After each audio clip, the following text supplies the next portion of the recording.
Yes, Senator Marcoleta is recognized. Thank you, Mr. Chair. This is in regard to the list of invited guests, Mr. Chair.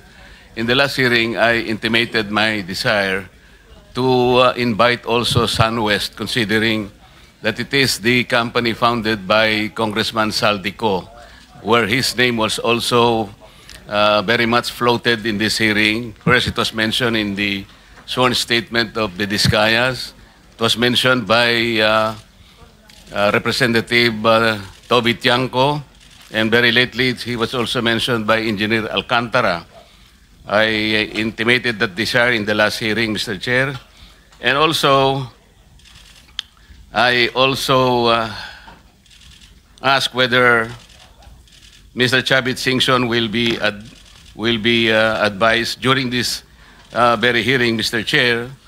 I remember Vice Chair Erwin Tulfo confirmed us and said that he will advise you of this request, Mr. Chair. These are all requested.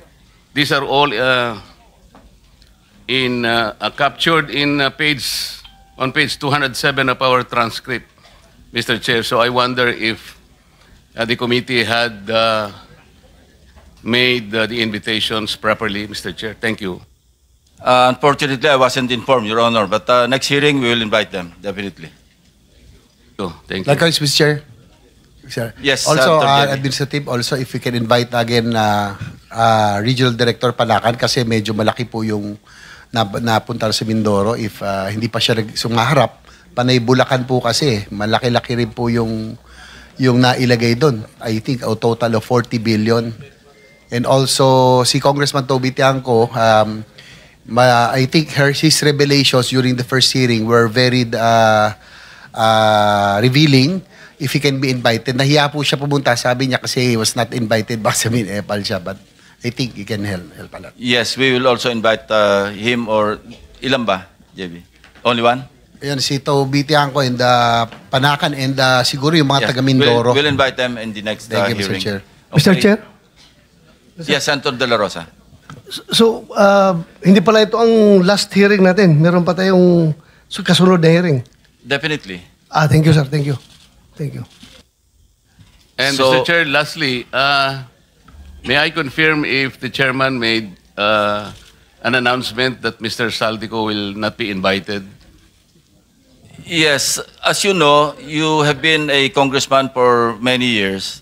There's what we call interparliamentary courtesy. We do not invite or summon members of Congress in the same manner that they don't invite senators to their hearings. It is up to the congressmen or senators concerned to appear before their inquiries in aid of legislation. That is a tradition. Yes, Mr. And Chair. that tradition is not accorded to individual members of Congress of either house. It is accorded to the institution. Yes, Is that, yeah. you will. Yeah, but if he is expelled, then we'll invite him. He's no longer a member of Congress. Representative Chanco was not expelled, Mr. Chair, but Yes, but When he was invited, he is voluntarily appearing before the committee. yes, but there was an invitation.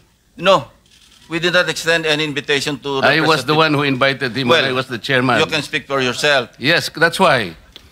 He can be invited. There is no violation of interparliamentary. Anyway, that's water under the bridge. He will appear, I think, anytime now because he was informed by Senator Ejercito. So can we just proceed? We have a long Sabi ko day. po yung tungkol kay Mr. Saldico. All Kung right. sakaling halimbawa nandito siya, we can invite him. Okay. Okay, thank you. No issue there.